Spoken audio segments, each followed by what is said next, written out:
to No Need to Argue, a podcast where we explore the truth as some see it. No Need to Argue is presented in seasons and looks at one topic over the course of 8 episodes. At No Need to Argue, we believe that knowledge stems from discussion where the aim is not victory of one side, but progress in thought for all. My name is Ashley Schlafly, one of your 2 co-hosts that has been with you throughout the first 2 episodes of the season. Tonight, we're calling a little bit of an audible. We were scheduled to cover 12-step meetings and the effects that they have had on our respective recoveries for drug addiction and eating disorders, as well as my experience in Al-Anon meetings. But we have received such a wonderful influx of emails, direct messages, and more from all of you that we've decided actually to re-record that episode in an effort to incorporate the feedback we have received, as well as to directly answer questions that we have been asked about our experiences in the rooms. Therefore, tonight, 1 week early, we are going to be talking about the topic of socially acceptable drugs and the irony of that social acceptance. Before we go any further, though, I need to reintroduce my co-host, my husband, Tom Schlafly. How are you doing tonight, Tom? Well, I'm frustrated, but we can get to that in a second. Okay, you can let the people know why you're frustrated because of what you've been looking for the past few hours. But anyway, I'm glad to have you back. Yeah, I'm glad to be here. Well, tonight, like I mentioned just a second ago, we're going to be addressing what we are calling socially acceptable drugs, or those substances and chemicals that enter the body, but the public decides unofficially that they're more acceptable than others. These are going to range from cigarette smoking, the recent influx in vaping, caffeine, food, and more. And tonight, we're going to be exploring these drugs and how they are valued above and differently than the ones we've discussed on previous episodes. You know, is it worse to smoke meth than tobacco? Is it really better to get drunk with friends than high on heroin alone? And if so, why?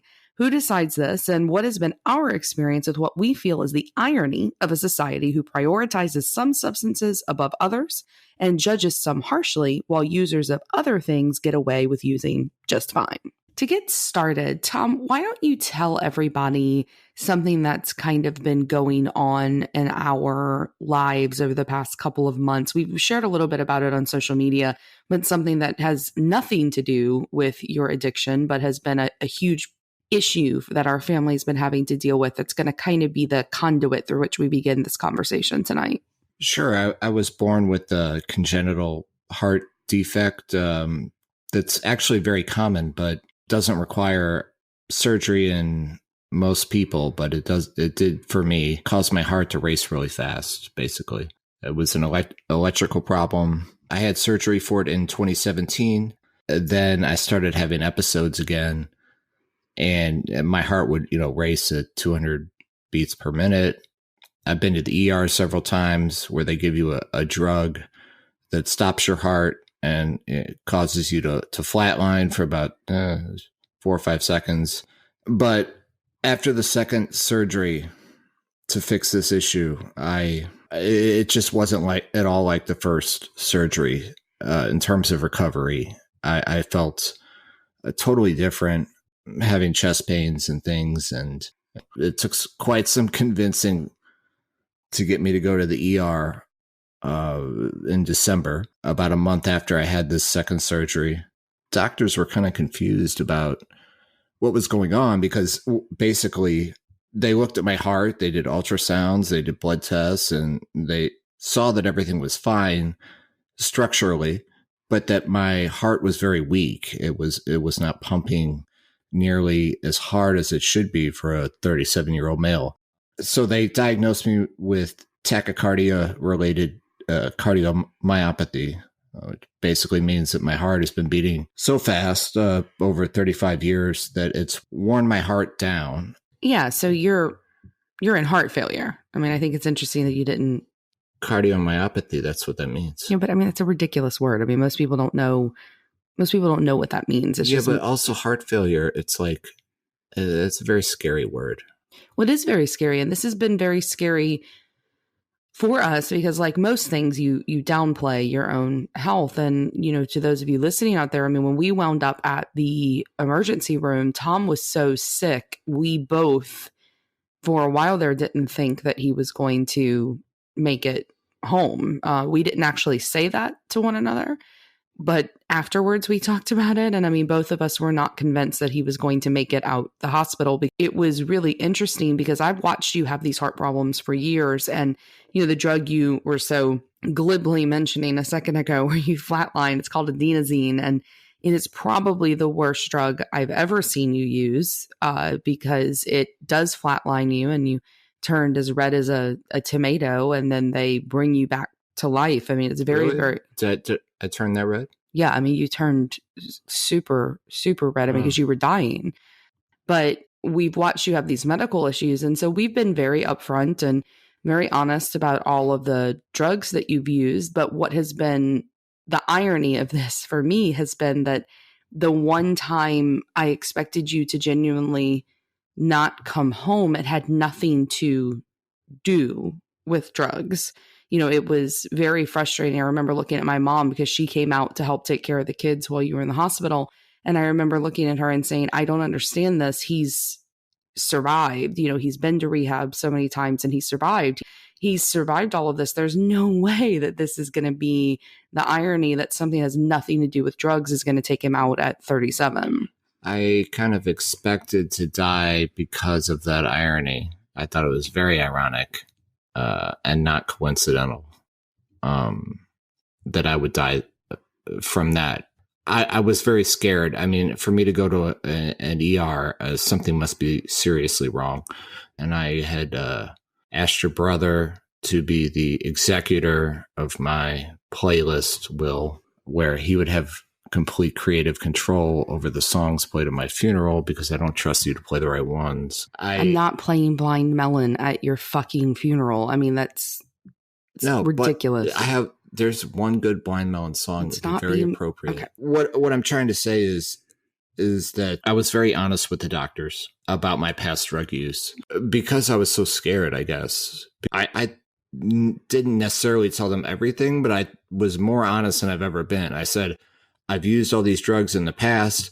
I've taken a decent amount of cocaine and methamphetamine and these stimulants and Adderall and all these things. And I vape and I eat a lot of fast food. And that was probably more honest than I've ever been with the doctors. It took them a while, but they came back and said, we don't think that any of that is the cause of your heart failure. This was caused by just the congenital defect that you had over a long period of time. Yeah. And in a way, I was really proud of the fact that, you know, you're well, not just proud, but felt very lucky that your heart failure was not a result of the copious amounts of substances that you used. I was very relieved. I spoke with my therapist about that because she asked me how I felt. And I said, relieved, because I would feel so guilty if they came back and said that was the cause. Obviously, none of this helped. My eating fast food does not help, or vaping does not help. But they said that's not the reason you're in here. That's actually why we bring this up, because you are in recovery now, but it is going to be a 6 month to a year recovery. And part of that recovery is you having to eliminate substances from your life that you still use. And that includes what? What did they put on the no-no list for you after your heart failure diagnosis? I was surprised. I talked to probably, 4 or 5 different cardiologists. None of them, they all knew that I vaped.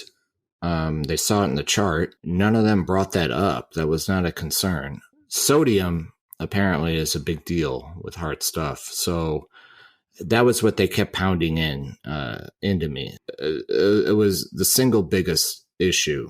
And then no alcohol, things like that. But they never even brought up vaping. Well, and that's kind of where we want to start this conversation, is because nicotine addiction and food addiction, specifically fatty foods or fast foods or those foods high in sodium, they are addictions. They're addictions as much as heroin addiction and meth addiction and alcohol addiction that we've explored so far.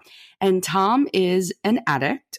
And so Tom overuses nicotine and Tom overuses fast food and he overuses sodium, but he's not alone in that addiction. The difference is that because Tom happens to also be addicted to what are considered to be illegal or non-socially acceptable substances, he is judged differently than the average Joe off the street, and that is where we're going to begin tonight. We have talked previously about the statistics with drug addiction and how currently 70,000 deaths per year are attributed to opioid addiction and opioid overdose and overuse.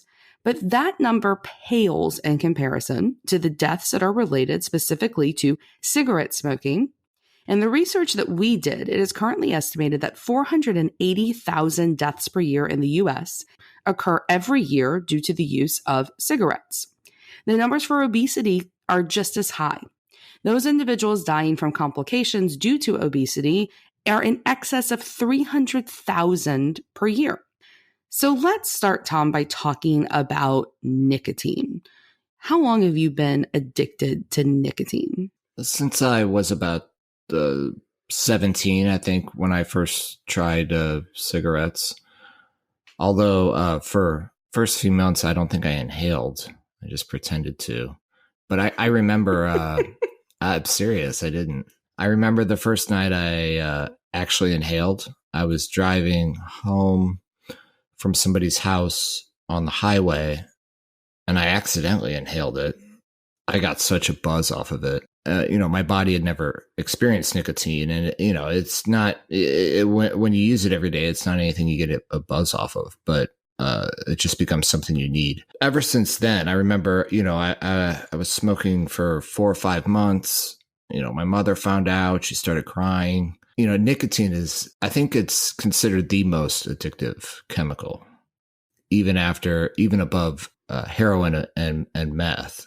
It's interesting. Many substances, most people do not end up getting addicted to them. The same is true with heroin. I think there's a misconception that, if you use it once, you'll be addicted. But so many people, including you, right, I think, have used cigarettes and quit, stopped smoking, never got addicted. I did smoke. I smoked off and on for a while and never became addicted to it. I smoked my first cigarette when I was 14. I was a dancer, and a person that was a part of our company, basically, I wanted to be like her. I was not a cool kid at all when I was 14 years old. You smoked to be cool, huh? I did. How gross is that? But that is very true. I did, because she was so cool. I won't share her name on here. I smoked to piss off my parents. Yeah, I know. I didn't really care about that, but she was like the coolest girl, or at least I thought she was. And she's actually the one who taught me how to restrict my food, because she had an incredibly severe eating disorder, and she smoked too. I didn't know that. Yeah, she smoked to curb her appetite. Yeah, it works great for that. Yeah. Yeah, she smoked to curb her appetite. I would eventually learn the benefits of that. But at 14, that was pre-eating disorder for me. And we went to this trashy video poker place that had a cigarette machine in the front of the lobby, because, we weren't 18. She was a year older than I was. So she was 15 and I was 14.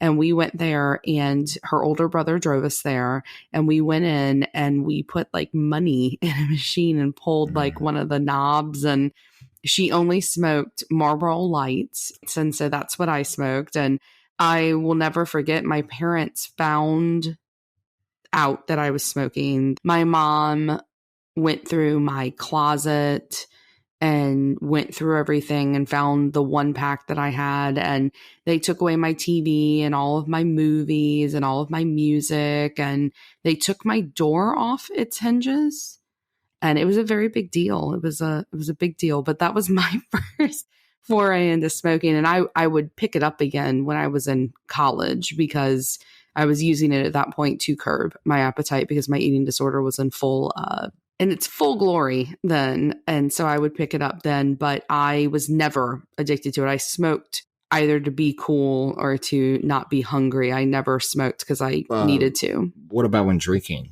I mean, it goes very well with drinking. You smoke with drinking. Yeah, I definitely smoked when I was drinking.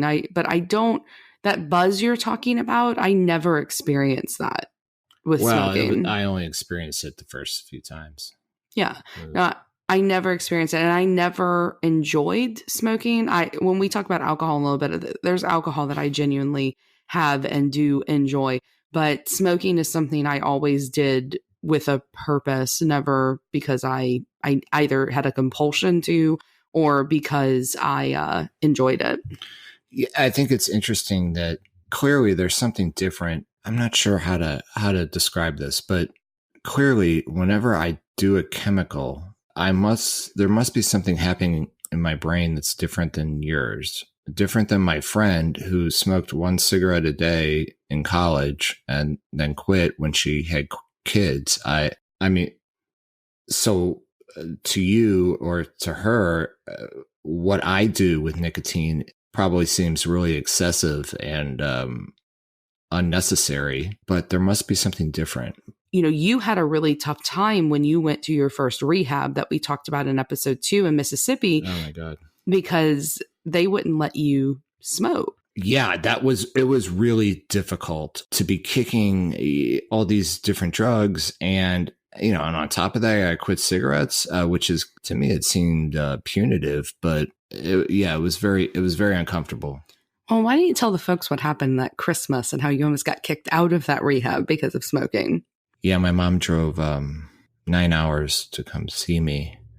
It seems so ludicrous to all of us addicts, this rule. So it was very prevalent, and I was very jealous because I was in the South and a lot of people chewed tobacco, and I had never chewed tobacco in my life. But it was a lot easier to get away with chewing tobacco than smoking cigarettes. I mean, because they could smell it. And I thought that was totally unfair because they're getting their nicotine fix.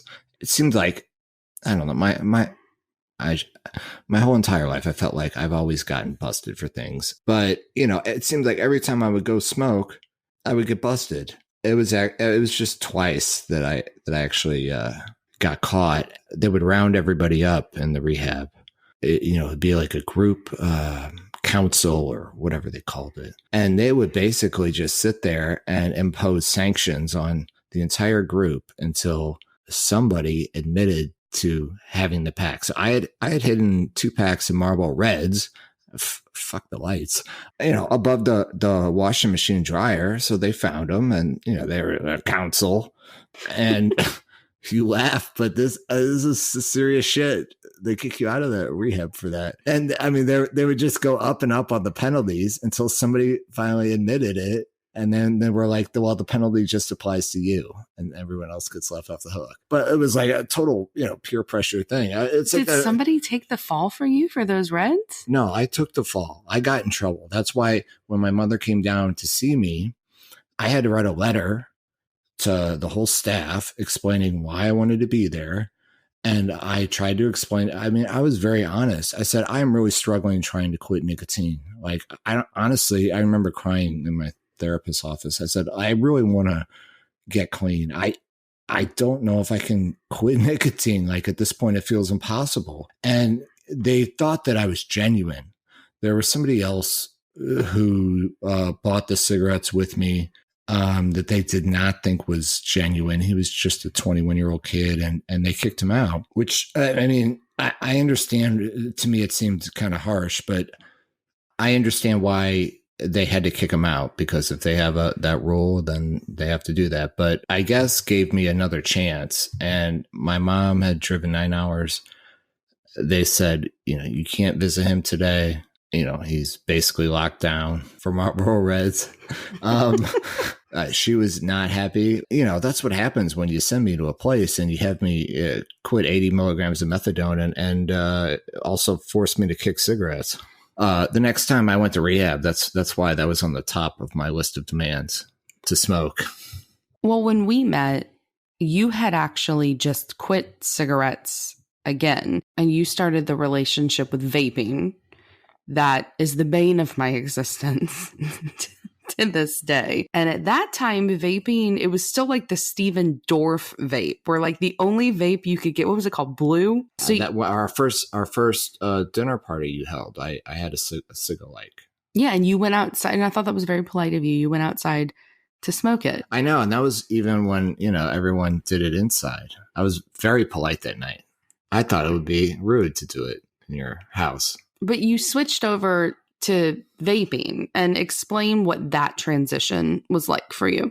A lot of people have trouble switching over from cigarettes to vapes because it takes a lot of experimentation to find something that satiates your need for nicotine, but also is pleasant and, it's not a hassle. A lot of it's a hassle. So, I mean, if you ever got a forensic accountant to go through my finances, you would be very unhappy. I mean, it'd be like $10,000 heroin, $4,000 vape supplies. I think you were vastly underestimating both of those numbers. Well, I'm just talking about since that one relapse. Spent so much money on that stuff. I've tried to accommodate you. I had a big mod, which is big things. You see people vape and they blow huge clouds of smoke and fills up the entire room. And, you didn't like it. You called it pervasive, I think. And I see the argument in that. So, I switched to this I think they were started in 2016, but it exploded in popularity in 2018 called Juul. It's just a little tiny USB looking. It looks like something you would stick in your computer. It's very tiny. It uses a different form of nicotine, a crystallized form of nicotine liquid. I guess the appropriate analogy would be it's like crack to cocaine. It's the same drug, but just in a different molecular form. And so you can get a whole pack of cigarettes in a tiny little pod. And this is why it's become so popular with high schoolers. I mean, if you're a parent of a high schooler, there's a 1 in 5 chance they're using this little thing. And this right here brings me to point number 1 of why I hate your vapes. Yeah, I can't find them right now. Because it's very annoying. They're very small. You talked at the beginning about how you were frustrated. And there is not a day that goes by in our house where at least 3 to 4 times a day, at least 6 times on a weekend, that you don't stop everything everyone is doing and look for one of the 3 Juuls that you have, because they are so small, you are constantly losing them. Well, I can go back to the big 3-pound vape I had. I mean, well, no, because if those of you have not been around people that vape, they have these flavored, scented nicotine liquids, and so our house smelled like a fucking Bath and Body Works or like a cheap Yankee Barn candle. Like constantly, it was like Malibu Tropical and like lime apple strawberry. Well, I mean, it smelled like a college dorm room constantly. Yes, my college dorm room smelled like weed. I'm talking. Well, yeah, that was your college. Well, a lot of my friends' college dorms smell like the two. But I'm talking like a girl, like a sorority girls' college dorm room that's using like the cran apple, Bath and Body Works spray or like herbal essences. Like that's what it. Well, I see. And our house smelled like that, and you would emit these massive clouds of smoke. Juul made these fruity and minty flavors as well. The FDA, not the FDA, I think it was Trump, pulled them. But for the Juuls, they're not, you would agree, they're not nearly as smelly. Like they're very discreet, and that's why they're so popular among high school students. Yeah, I do agree with you there, but I also think that maybe, you would be the person to answer this, but at least from the outside perspective, I feel like you use more Juuls than you did the other kind. Like I feel like you're smoking more nicotine than you were with the other vapes. Yeah, so the e-cigarette industry, I don't think really got started till 2008, and these guys from I think it was Stanford. You'd have to fact check that. But these 2 guys started this company called Juul, and they nailed the most addictive form of nicotine. It has its hooks in me deep. It is so addictive. I mean, more so than cigarettes. When it's a lot of money, too. It's very expensive. I mean, tell everybody out there how much the pods are. About $17 for the equivalent of 4 packs of cigarettes. So, I mean, I used to smoke a pack a day. So, but I smoke maybe one. Well, now that I was in the hospital and had heart failure, I've gone back to 1, but I was up to 2. It's very expensive. But you wanted to briefly address the vaping crisis. I mean, it's just mass, hysteria over this so-called vaping crisis. And basically, I read about addiction all the time. Every day I read articles about addiction. As soon as I started reading about what was going on with this vaping crisis over the summer, where I think 60 people have died, 2,500 people have had severe permanent lung injury, I knew that it wasn't about the stuff that I was buying in the gas station. I knew that it was something different. And I knew that because I've been buying drugs for years. They finally think that it's a result of black market THC, marijuana vaping marijuana. Drug dealers put some vitamin E acetate in it that's really bad for the lungs. But, everybody at work would be like, oh, you're still vaping, even with all these people dying? I'm like, look at the statistics. I mean, if you got 500,000 people dying a year from tobacco, and you got 60 people who died from black market vaping, and everybody's asking me why I'm still vaping, I felt like I had to educate everybody on what was really going on. So I thought you made a really interesting point the other day when you were, going on a little bit of a tangent about this, because this is a really important issue to you. And you hate non-truths. You hate anything that is overblown or sensationalized. And so you were talking about it, and I thought you made a really interesting point where you said it reminded you so much, the vaping crisis of 2019 reminded you so much of the mass hysteria over marijuana in the 1930s, or the mass hysteria over crack in the 1980s, and the whole where DARE came from and all of that it reminded you a lot of those previous iterations of parents and society going, no, this is bad. But or even, prohibition, for alcohol. Of course, all these things cause society harm. It's just that it's more of a political opinion, I guess, but I've just seen it over and over. Like the outright banning of things causes society more harm. And that's just my opinion, in terms of locking people up, in terms of creating very dangerous things that, like these THC black market vapes that people were using that put them in intensive care and killed some people. I mean, that's a result of marijuana being illegal, but that's more of a political opinion, I guess. Yeah. So the doctor said you needed to cut back on your vaping. They said eventually. They didn't make a huge push for it. They didn't say, hey, you got to quit it today. They were like, but eventually it'd be nice if you cut back. But there was one thing they said that you definitively had to cut out immediately. And what was that? Well, yeah, low sodium diet. So 2,000 milligrams a day, which is not cutting it out like zero, but it's essential. It's not very much at all. Well, what we've learned, because I don't think either one of us, even with all of my food issues, and sodium was not something I ever focused on. Fat and calories and saturated fat were the things that, and fiber and protein were the things I focused on. But sodium is something we've had to really learn a lot about. And I mean, even an apple that falls off a tree has sodium in it. I mean, everything has some level of sodium in it. And so it's been a really interesting process, because you and I, because I'm doing it with you, we have completely changed, or had to completely change our diet because of the restrictions that you are under. Would you agree? Sure, it is. And I think the low sodium, I was shocked at how impossible it is to eat out at restaurants and stay under 2,000 milligrams a day. Like one, medium-sized meal, or one even a very basic meal at a restaurant is over 2,000 milligrams. And I was very upset when I learned I couldn't eat sushi. Well, we'll get to that. We'll get to sushi in a second.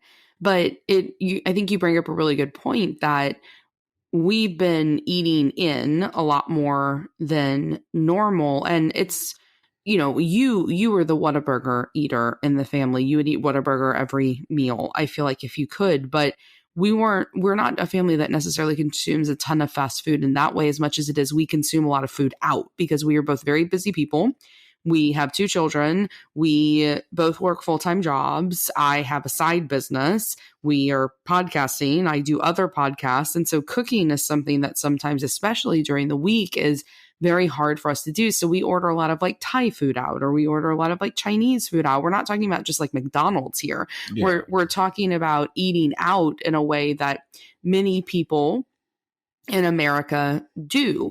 And that leads me into the next addiction that we are going to be talking about that is quote unquote socially acceptable, which is food and the way that we consume foods in this country. And I think that both of us have realized how difficult it is to eat in this very healthy, low sodium way. But we live in Texas, which is people here in Texas don't consider this a southern state, but it is southern geographically, and food is very, very important to a Texas culture. And Texas is full of a lot of really severely obese people. I mean, the whole country is. I mean, I think we're second to Mexico in terms of obesity in the world.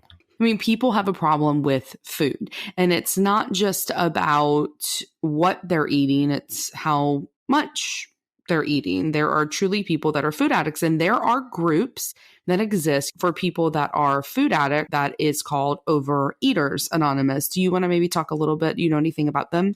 I don't, other than that I had a family member attend some OA meetings, and I got the impression it's a 12-step program, and they have their own version of the original Alcoholics Anonymous 12 steps, but just slightly tweaked because obviously you have to eat food. Whereas alcoholics, it's supposed to not drink. And the media, is very focused on fentanyl addiction and these drug overdoses, and Trump's focused on that. But, somehow these 800,000 deaths a year from cigarettes and obesity, somehow, I mean, I know that they're recognized, but they're not made a political priority. Right. And it's beyond the political priority. I think what's interesting is that if you turn on the television, and we're cord cutters, so we don't have cable, but we see commercials on like Hulu. I can't tell you how many commercials that come up for type 2 diabetes medications. And what I think is so funny is that the way that we're dealing with the obesity epidemic, which is as much an epidemic as the opioid crisis, the reaction to that is for the medical industry is to embrace those people and to create these really nice commercials. What was the one you were making fun of the other day? Trulicity?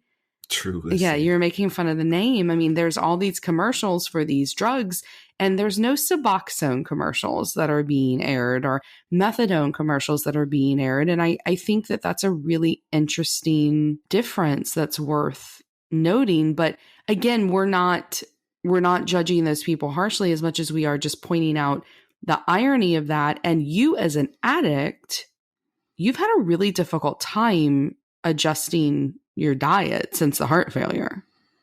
It's been very difficult because I've never been able to, I mean, I've always been able to eat whatever I wanted without gaining any weight. I'm just naturally have a fast metabolism, and I've never been addicted to food specifically, but I have fallen into patterns. Do you remember that time? There was a period about a year and a half ago where there was a McDonald's like a quarter mile away from my house. And so I started going there every day after work, and I went for like 10 days in a row.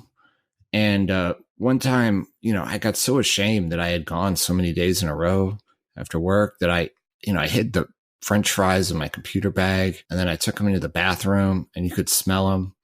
And then you were like, so you caught me eating, French fries out of a bag on the toilet. And you said, "Are you eating French fries at the toilet?" And I felt, I felt just as ashamed at that as whenever you walked in on me shooting up. Like it was embarrassing.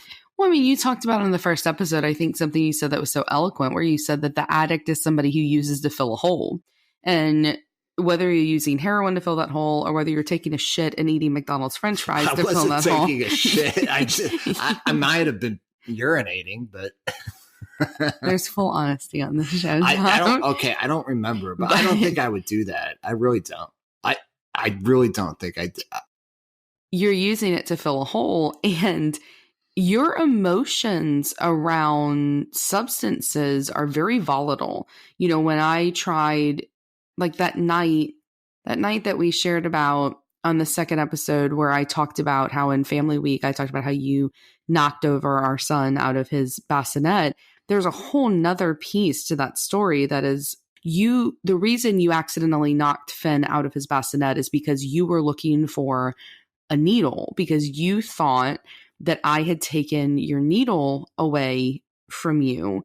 And you wanted to use as much as you could before we left for rehab that next day. And so you accidentally knocked him over while you were flipping things over, trying to find the needle, because your emotions are so volatile when you can't use. And, you know, you were butt ass naked and you were just flipping all about, yelling at me about this needle. And your poor mother came out because she was staying with us. She came out of the guest bedroom, and I got so mad at you because you were naked in front of your mom. And I don't, still to this day, don't understand why I said it this way, but I said, Tom, put your fucking penis away. And you just started shaking it and saying, I will not put my fucking penis away. And then your poor mother kept going, it's okay. He doesn't have to put the penis away. Let's help him find what he's looking for. And it was the most absurd evening that I've ever shared with your mom. And we talked about the tree cleansing, and this is more absurd than that. But, you know, you were so volatile because you wanted to use. And so your dick was out and you were searching for a needle and knocking our kid over. And now that you're on a low sodium diet, we had an experience like that just the other day, but instead of your dick being out and looking for a needle, you packed up your shit and you went to a Chili. Well, you know, you said some very mean things to me, and I got mad, so I went to Chili's, and I sat at the bar because I think that if you're angry and alone, you should sit at a bar, not at a table. And so I got the honey chicken crispers and extra fries, and I took the fucking salt shaker and I dumped as much salt as I could on it. So, but actually, an insight just came to mind because you've talked about the bassinet. I've always said I can't recall that, and I don't. And I don't recall shaking my penis at my mother either. But I think that's what I've just thought of was that's probably because I was looking for a needle. And like, I go fucking frantic when I cannot find like what I need to use. And, you know, I'm fucking, it makes me nervous that I have 2 jewels in this house that I can't find. Well, I mean, you were naked today looking for your jewels. Well, but I'm naked most of the time. I know, but no, my point is that you were looking for your jewels with the same intensity that you were looking for that needle, with the same intensity that you got so pissed at me that night and you went to fucking Chili's and then came home and you were like, well, I hate the honey chicken crispers. And you told it to me in a way that you would have told me, babe, I relapsed. Well, yeah, I guess I never really thought of food like that until, you know, I was put on this very restrictive diet. And I never really thought, I mean, for years I wondered why, like, I couldn't remember shaking my penis at my mom, and like I couldn't remember the bassinet. And I really think it's because I was looking for that needle. It never occurred to me that that's why. I think obviously I was high. But like, I remember looking for that needle. I remember vividly looking at my, looking all over the couch, looking for that needle. I remember that part clearly, but I don't remember anything else. That's probably a good thing, because that was a weird night. Well, you went and laid on your mom while still naked. You laid in bed with her and you cried and told her how mean I was to you and that you were going to go to rehab to get away from your mean wife that took your needle. And we found your needle later. You had hidden it because you didn't want me to steal it. Did I hide it or no, you hid it. No, you hid it because I thought I just lost it. No, you hid it because you didn't want me to hide it. I might have, preemptively hid it from you. Yeah, so you told your mom, and your poor mom just kept telling you to not put your penis away. But my point is when you say that you're not a food addict, I don't think that that's true. I think that you are. And yes, I want to clarify that. Because I can see how I could easily switch to that, I could easily, especially when I'm told I cannot do something, it makes me want to do it over as much as I can. And, the thing with the sushi was, I told the doctor, the cardiologist about, the chilies. He laughed. He thought it was funny. And he was like, well, you can have one meal a week. And I was like, okay. And then my mom was in town. So, she offered to babysit and then very nicely offered to pay for food. So I was like, free cheap meal and babysitter. Like, fuck, I'm going to take as much advantage of that as I can. So we went out and we ordered 5 rolls of sushi and I was in the toilet all night. My heart raced all, for 22 hours. It was like I was on cocaine, but without any of the euphoria. It was terrible. It was absolutely miserable. But like I've eaten like that before. It's just never affected me like that before. So I think maybe just like with drugs, I mean, eventually it catches up with you. I mean, if you go into heart failure or whatever and you try, because I've ordered 5 rolls of sushi with you and we've eaten them. Well, I mean, I've eaten most of it, but we have ordered 5 rolls and, I felt way too full, but I didn't have that reaction, but clearly my body's rejecting it now. And I think that that's what's interesting is that you with your addictive personality, whether it is something that is acceptable or not, you overuse and then you obsess about using it again because you've talked a couple times about wanting to eat other things that are super high in sodium despite having that sushi experience. What after the sushi? Yeah, you had Thai. Yeah, but that was just some orange chicken. You tried to put a whole thing of soy sauce on. A whole thing. Yeah, you got mad. You just like with the needle, you accused me of throwing the soy sauce bottles away, which I hadn't, and you then accused me of pouring them out in the sink, which I hadn't. And so it's just my point is it's the same pattern over interesting. again. It's like a recurring pattern. I've never noticed that. Right. At least I haven't with food. But yes, the same. It's the same. You're correct about that. The behavior is the same. Right. Well, and that brings us now to the final socially acceptable drug, which we want to talk about, which is alcohol. And the way that we want to approach this, because we've talked about alcohol with Tom's using before, but the way that we want to approach this is we actually got a DM on Twitter, a question from a listener that asked to not be identified. And this individual asked me my advice on something they are dealing with a partner that is in recovery, because they, like Tom and I, one person is in recovery and one person is not an addict. And so they asked, because they've seen my personal Twitter and know that I am a big fan of Scott, and wanted to know how we balance drinking in our relationship. I wanted to actually, because I don't know if we've ever really had an in-depth conversation about that other than you just saying, oh, it's fine. I mean, has it ever bothered you that I do drink, or more specifically, does it bother you that I can drink? It doesn't bother me that you can. I think people, like when you leave rehab and people hear that you've been in rehab and if you've been drinking or whatever, people get very uncomfortable and they're like, should I not drink around you? And really it's always been my responsibility and everybody's responsibility to not put yourself in situations where it's going to really cause a bad craving. And it's probably, I'm sure it has caused cravings. And I've probably started a fight with you about something unrelated because I was craving. I probably never came out and said that bothers me, but maybe some of our fights are due to that. I think it affects everybody differently on different levels. So to some people, I have a friend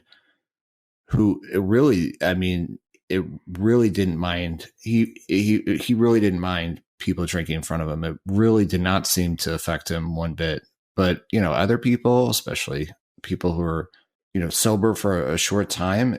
The holidays are hard. Being around people drinking is hard. I remember the first time I went back to St. Louis when, after I had been in rehab. And so, I went to this Christmas party and there was alcohol there, and just seeing it, I mean, I was craving. I wanted to use, not drink necessarily, but I wanted to do something. It was hard with you, not so much, but I don't know. I think it's always been different with you than at some, social family Christmas party. That's always been harder. Well, we've gone through some weird phases with that because when we met, I mean, I was a big drinker when we met. I mean, not drinking to excess, but I mean, my roommate and I, we went out 3 nights a week when we met. I totally changed because I thought that pressure you're talking about when people get out of rehab, I thought because I was dating someone who was an addict that I also couldn't use anymore. And I think a lot of that was because our closest friends were a couple where one was in recovery with you and his girlfriend was not an addict like me. And that was their relationship because he is one of those people like you were talking about who couldn't even be around, so I kind of took a cue from that. But because I mean, we've talked about the first time we met in person. The first time we met in person was that dinner party. But you saw me in my real element. We realized after the fact, about a month before we actually really met, because at that Black Keys concert where I was up at the stage. do you want to tell about that? Yeah, the first time I saw you was at a NCAA Final Four event where the Black Keys played a free concert in New Orleans. And I was dating a girl at the time, and she and I, were like, oh, that sounds cool. So we went. We were pretty close to breaking up. And I remember seeing this blonde woman on stage who had VIP, stage access, kind of off to the side on the shoulders of some guy. And I noticed her. She was obviously drunk as hell, but for some reason I noticed, obviously, very noticeable, on stage, but we met, I mentioned that concert and you said you were there too. And you said you were up on stage and I said, were you on the shoulders of some guy? And it was you. And so that was the first day I saw you. Right. So you saw me like I was. I joke about you having an Arrested Development, but I was 28 when we met and I was like nowhere near a real adult at that point. I was still in grad school and I was, wasn't working because I was in school full time. And when I wasn't in school full time, I was still having a whole lot of fun. I was nowhere near ready to settle down. The last thing I wanted was to settle down, get married, and have kids. And within 4 years, I was settled down, married, and we had our first kid. But when we met, I wasn't ready for any of that. And so then I went from that to being totally sober because I felt like I had to. And then over time, you convinced me that it was okay if I wasn't, but I've always wondered how hard that is on you. It's very dependent on the atmosphere and the time and the place, and I can't really tell in advance how much it's going to affect me. So my own personal opinion is I appreciate if it's minimized, but like if we're out to dinner, and you want a glass of wine, it's not like you get drunk. You don't get wasted. So it's best if I minimize those situations. I shouldn't, dictate anybody else's behavior. That's always been my opinion. It's like, I can't stop you from doing, I shouldn't, dictate what you do, if it bothers me to not be around it. Well, I think that brings me to kind of the final question that we should ask on this episode. So we've talked about substances, and I think we've proven our case that substances like nicotine, substances like food are as addictive and perhaps as destructive as the substances that you have gone to formal treatment for. But people use them all the time. We know so many people in the rooms that smoke. We know so many people in the rooms that are on Suboxone. So many people in the rooms like you where they're on Seroquel because they're having trouble with their sleep patterns and they can't sleep at night because they're still in withdrawals for a year and they're having issues a year after quitting with their serotonin levels becoming normalized. So the question of cleanliness, I think, is a really interesting one because clean time is supposed to mean one thing. There's supposed to be one definition of cleanliness, that you are not using drugs. But there are so many drugs out there that people who don't consider themselves addicts consume often to excess. So for you, you defined in episode 1 what an addict was. And can we come to an agreement about what the definition of an addict being clean is? Right. That's my own opinion. But, first of all, the 12 steps in AA refer specifically to alcohol. NA, it's more broad, but I think in the literature, I think it says everyone has a different path to recovery. Now, the prevailing notion, I believe, is that, abstinence from all drugs is the definition of cleanliness, except for those legitimately, prescribed by a doctor, except for nicotine, apparently, except for fast food, apparently, and the longer I stayed around, the blurrier that definition became, especially when you think about somebody on Suboxone who is going to meetings and has a job. I've known people who are very hesitant to speak up in meetings. They don't want to go to meetings because if people find out they're on Suboxone, they're sort of considered not clean. So that got me thinking, to me, that's not really cool if they're using their Suboxone appropriately. I mean, to me, that how you live your life and your lifestyle. If you're abusing something, so you can abuse Suboxone, but to me, if you're not abusing it, then you're still considered clean. But a lot of people see it differently.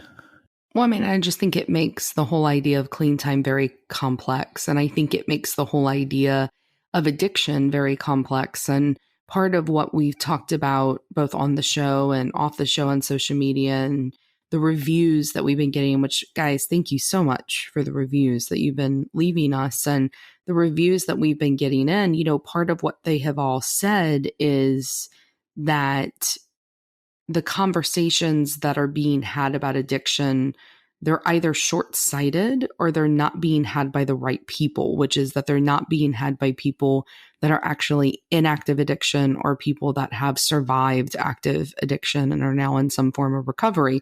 It's experts, it's doctors, it's individuals that have political opinions and agendas, that's where these conversations stem. And if we're going to begin to really tackle what is a huge crisis, and I don't think is overblown, which is the amount of people who find themselves in the throes of addiction, we have to begin, I think, by defining those two things. We have to begin by defining what an addict is and defining what it means for that addict to be clean. And I don't feel like the definitions that currently exist are broad enough and account for the individual experiences of addiction enough.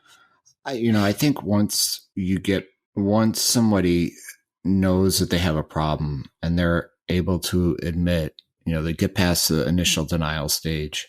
I've heard it said, you're either working towards improving your life or you're working towards basically, relapsing. So you're either working one direction or the other. You don't really stay still. And so to me, the definition of being clean is working in that direction and not abusing a chemical or food or nicotine. Although, I mean, your whole point here gets very interesting because I'm still highly addicted to nicotine. It's like a philosophical, sort of thing to think about. But I think, if you're trying to put your life in order, trying to go in a positive direction, I mean, to me, it's not for me to judge anyone else, whether they're clean or not. Yeah, I don't think that judgment at all is what we're trying to do here, as much as we are trying to open up the avenues of conversation to explore aspects of this that I don't think a lot of people take the time to consider. Or rather than judge, I would use the word define. I guess it's not for me to define. Well, wouldn't you agree, though? It's for you to define for yourself. Isn't that kind of the point we're making? I would, yeah. For myself, for no one else. Yeah. And I think that right there is the key, is that the addict should be the one to define for themselves, or the addict's family and themselves should be the one to define for themselves what it means to be clean, because there's lots of compulsions that we all have. And the question is what those compulsions are doing in our life, what we're doing about those compulsions. Right. I think you can tell if my life is trending negatively if you ever find me again on the toilet with French fries. Or heading to Chili's with your messenger bag because you're pissed at me, which was 2 weeks ago. The Crispers are good. I like the Crispers. Right. Well, and please know Chili's is not sponsoring any part of this podcast. No, they're just good. Well, it's arguable. But it's frozen chicken nuggets. They're good for frozen chicken nuggets. Well, we want to thank you as always for joining us on this journey, and we hope that you will continue to tune in. We would ask that you please hit that subscribe button on any of the podcast app that you're currently listening on. We are available at iTunes, Google Play, Stitcher, and anywhere else that fine podcasts can be found, to steal a line from the Shat the Movies crew, who we want to give a shout out to for giving us a plug on their show. If any of you are listening to us and have not found the wonder and the fantastic world that is the little Shatverse that Roger and Gene and Big D have created, do yourself a favor and head over to Shat the Movies or any of their coverage of their Shat on TV television shows, where they have reviewed Westworld, American Gods, Game of Thrones, True Detective, and they will be starting up with their Westworld 3 season coverage coming soon. So they are an absolutely fantastic podcast, and we are humbled in their existence, because they are what we certainly are striving to be. So thanks and a shout out to them. But we would ask that you do hit that subscribe button. And if you could leave us a 5-star review, we are absolutely astounded that as of today, as we're recording this, only 2 episodes of our podcast are currently out, and we are sitting at almost 150 5-star reviews.